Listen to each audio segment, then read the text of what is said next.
Magic has completely sold out. There are a lot more sets, but somehow less actual in-universes ones. There are a lot less packs in a booster box, but for some reason, they expect us to pay more. And very soon, Standard will look like the character selection screen from Smash Bros. But here's the real problem with all this. All these franchises, all this card complexity, they're focused on spoiler season hype, which leads to these one-dimensional single card designs. The more standalone Army in a Can style cards they print, the more impulse buyers they'll find. But there's one indie game that reminds me of what it's like to be a wizard. It celebrates those magical moments where cards combine to be more than the sum of their parts. It features hand-painted artwork on every single card, and one meticulously crafted set per year. That game is Sorcery Contested Realm. Hey, I'm Clint. I saw my first Magic card in 1996. A close friend of mine bought a few packs from a local baseball card shop. We opened them up and I saw that first card that made me fall in love with Magic. Cemetery Gate. Yeah, I know it's not that exciting of a card, but hear me out. It really got me thinking, who is this guy? Oh, he's evil, so the gate keeps him out. As we thumbed through the pack, the rest of the cards in it raised similar questions in my mind. Later that night, they were all pawns in a wizard's duel at the kitchen table. They weren't just game pieces. They were all working together to create a unique story that would never be told the same way again. Wizards seems to have forgotten about that magic. These days, they put two parts of the story on one card. Look at any Planeswalker or Commander. They have two abilities that work well with each other. Don't worry about spending your precious brain cells building a cohesive deck. Here, buy the Spider-Man. Turn it sideways, and you win. Magic's focus is on printing exciting rares. They sell more packs, and you can cram as many as you want into your deck. Sorcery's rares, or uniques as they call them, are a little different. They are limited to one per deck, but you can have 4 of their common cards in it. When deck building, you have to balance consistency with raw power. However, the primary reason Sorcery can release these elegant designs is because of a mechanic they have that lays the groundwork for creating emergent stories. It's grid-based movement. Just like Magic, you are a wizard battling another one in a duel, but your creatures actually move across your land. Your spells targeting depend on the position of your spellcaster. It reminds me of why flying is such a good mechanic. It easily explains a mechanical concept to the players through positioning and flavor. Sorcery has a lot of these mechanics. Here, check out the card Wildfire. You play Wildfire to a single site, and at the end of each turn, it deals 3 damage to every creature there. It then moves to another adjacent location that isn't on fire. If it can't, it burns out. Throughout the game, you can damage your opponent by attacking their undefended lands. But once you deal 20 damage to them, you'll have to hunt down their avatar and deal the death blow. How cool is that?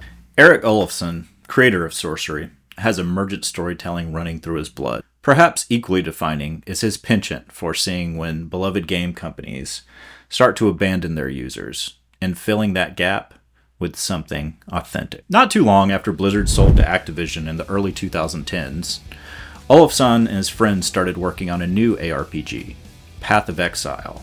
After many years of success on Path to Exile, he left the team to crowdfund Sorcery, choosing his new vision over commercial certainty. Well, the story is in the hand of players, as opposed to as a company trying to create this IP and your own characters. So it's a very corporate thing to create your own story and your own IPs.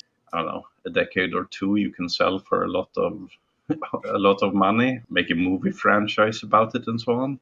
Sorcery tries to go against that type of corporate thinking. If it isn't apparent already, his goal was to create an old-school fantasy TCG that reminded us of the best times of playing Magic in the 90s. Remember when Magic cards looked like this? He asked his artists to paint in their own style, instead of homogenizing art direction where it all looks the same. There's one final factor contributing to Sorcery's deep narrative immersion. You're probably familiar with the golden rule of TCGs. When a card contradicts the rules, the card's rule takes precedent. But Sorcery also has the silver rule. Some text is intentionally informal or necessarily compact. Use common sense and be cool. For a kitchen table game, this really works. They don't rely on prescriptive rules templating. The rules text reads very flavorfully, and when you combine the type lines that interweave flavor as well, you get cards that read like a short story rather than a rule book. Throughout this fusion of the grid mechanic, thought-provoking artwork, and the flavor-filled rules text, a game of Contested Realm becomes a canvas where players create their own unique narratives together. In 2011, a few years before Olafsson and his team made Path of Exile, one of the greatest Magic sets ever was released. For Wizards, it was a very risky set release. 7 years before that, the first Kamigawa set had come out. It had not been very well received. Part of the reason was the odd story-driven mechanics that it contained. They ventured once more into top-down design, trying a mechanic even more radical than flip cards. Innistrad brought gothic horror into the world of Magic. This is the first time they had ever tried double-faced cards, and it was a smash hit. The flavor was just different enough from high fantasy to not be jarring. Since then, top-down has been a popular design paradigm. But given the speed that they release sets now, it seems like they just have a whiteboard in the office that they mine for ideas when a deadline is looming. Gangsters? Check. Cowboys? Check. 80s horror movies? Hell, why not? But the team at Sorcery has gone a different route. They've taken inspiration from design space that Magic never fully explored. Real-world mythology. First annual expansion set is Arthurian Legends. And if you loved Innistrad, later this year we'll see the release of Gothic. They've made a conscious decision not to get in the IP space. They'll never sell out because there's nothing to sell. I have had a ton of fun playing this game, and lots of people in the comments of my other videos have been raving about it too. I almost didn't make this video because this is not an easy game to get into. I have yet to see it on a shelf of any LGS I've been to. I personally had to scour eBay to pay $25 over MSRP just to get the 4 starter decks in the playmat. The playmat isn't required, but since it's a grid-based game, it significantly improves the play experience. If you want to try the game before you buy anything, you'll need Tabletop Simulator and to join the Sorcery Discord. And if you don't already own Tabletop Simulator, that means an additional cost to try the game out. I didn't want to be like your friend who recommends this hot new indie band that's coming to town, but the tickets are sold out. But luckily, we just got an announcement that the new print run of beta for Sorcery is coming to stores really soon. So now I'm more comfortable recommending this game. Before anything, I recommend you check out a Learn to Play tutorial. In the description below, I'll keep it updated with the best one that I can find. If you're watching this video in spring of 2025, call up your LGS and tell them you want them to order Sorcery. You still not find the cards? Drop a comment below and I'll help you look online. I strongly suggest you grab the 4 pre-constructed decks. They have all the lands you need to build your own decks, and they also play really well against each other. Honestly, these decks alone provide a complete and enjoyable game experience. You could buy it just like you do a board game and have a lot of fun.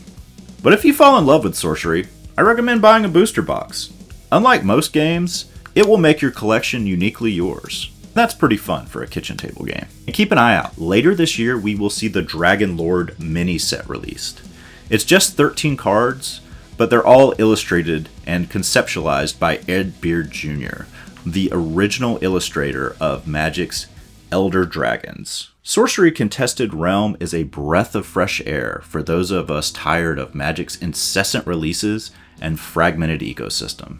Its grid-based gameplay, beautifully hand-painted art, and player-driven storytelling create an experience that reminds us of why we fell in love with card games in the first place. If Sorcery is too casual for you, and you're looking for something a little more innovative and competitive, check out my other video on Flesh and Blood. Just remember, games come and go, but the real magic is in the time we share at the table.